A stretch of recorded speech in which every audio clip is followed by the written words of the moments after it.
안녕하세요, 흰수염고래입니다.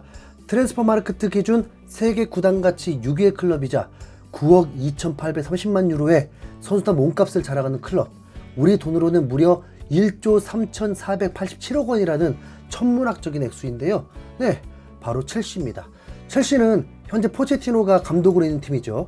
포스테코글루 이전까지 토트넘의 최전성기를 이끌었던 감독이기도 합니다. 포체티노는 지난 시즌 토마스 투헬과 그레이엄 포터, 프랭크 램파드 등 경질한 후에 위기의 첼시를 구해줄 소방수로서 첼시 감독직에 부임을 하게 됐는데요. 그럼에도 불구하고 첼시의 반등을 이끌어내지 못하면서 현 시점 자리가 가장 위태로운 감독이라는 불명예를 안고 있습니다. 첼시는 토드 보일리 신임 구단주가 팀을 인수한 이후에 카이세도, 엔조 페르난데스, 은쿠쿠, 무드릭 등 천문학적인 돈을 쏟아부으면서 투자를 아끼지 않았지만 성적은 리그 12위, 신통치가 않은 모습이죠. 여기에 더해서 지난 주말 치러진 번리와의 프리미어리그 30라운드 홈경기에서 강등권에 위치한 19위 번리와 무승부를 기록하면서 다시 한번 첼시 팬들을 좌절하게 했습니다. 안 그래도 성남 민심, 그런데 포체티노 감독은 BBC와의 인터뷰에서 성남 팬들의 가슴에 기름을 들이붓는 인터뷰를 진행하면서 팬들로부터 당장 경질해야 한다는 이야기까지 듣고 있는 상황인데요. 포체티노 감독은 BBC와 인터뷰에서 모든 데이터를 분석했을 때 우리는 지금 4위 자리에 있어야 한다. 하지만 여러 가지 다른 이유들로 인해서 우리는 그 위치에 있지 않다. 데이터는 우리가 올바른 방향으로 나아가고 있다는 사실을 보여준다. 우리는 시간이 갈수록 발전할 것이다. 우리는 작은 디테일들을 개선해야 하고 그걸 개선하려면 서로가 맞춰 나갈 수 있는 시간이 필요하다. 데이터가 좋은데도 불구하고 여러 이유들로 인해서 그에 맞는 결과가 나오지 않는다면 과정에 믿음을 가져야 한다라면서 자신과 팀에게 시간이 더 필요하다는 의견을 피력했습니다. 시간이 더 필요하다라. 네. 이미 첼시는 프리미어리그 30라운드를 치렀는데 시간이 필요하다는 말은 글쎄요. 네. 이에 대해서 ESPN의 기자인 줄리앙 로렌은 아무도 이 팀이 발전하고 있다고 말할 수 없을 것이다.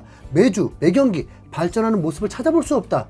포체티노 감독은 변명만 늘어놓는다. 도대체 얼마나 시간을 더 줘야 하나? 그는 지난해 7월 1일부터 팀을 이끌었다. 나는 무언가를 보고 싶다. 이 팀은 어떤 패턴도 없고 제3자를 찾으려고 하지도 않는다. 공간을 향해 뛰어가는 이도 없다. 이 팀에는 움직임도 그 어떤 정체성도 없다라면서 분노에 찬 평가를 하기도 했습니다.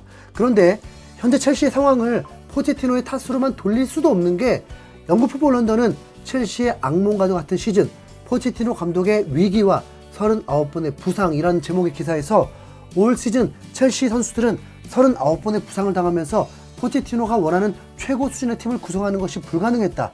5,200만 유로로 영입한 은쿠쿠는 개막 이후 22경기에 나서지 못했고 현재도 부상 중이다.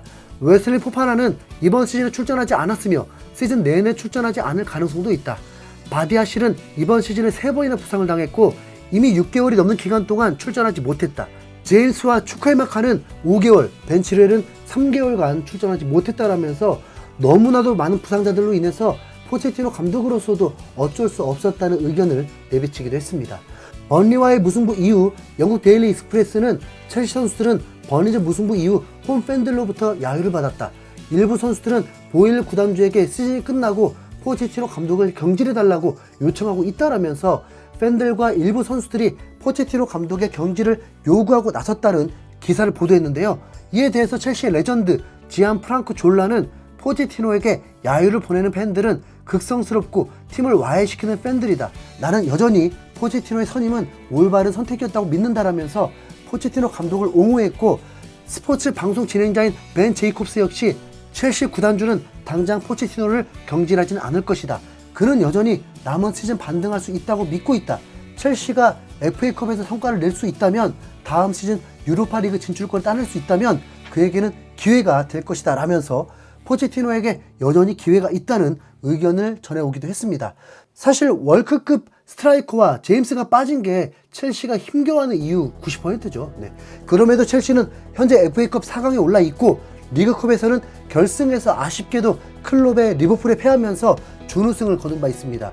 불행하게도 4강전 상대가 맨시티라서 억울하겠지만 전반기에 맨시티 상대로 4대4로 대등했었거든요. 네. 포체티노 매직이 일어나면 결승에서는 맨유 혹은 득보자 팀을 만나기 때문에 아직 기적이 끝난 건 아닙니다. 네. 맨시티는 챔스 1점까지 끼어있기 때문에 다리가 후들거린 상태에서 첼시를 상대해야 되거든요. 네. 첼시는 12위로 마무리되어도 FA컵 우승하면 곧바로 유로파 직행을 할 수 있습니다. 네. 과연 포체티노의 운명은 어떻게 될까요?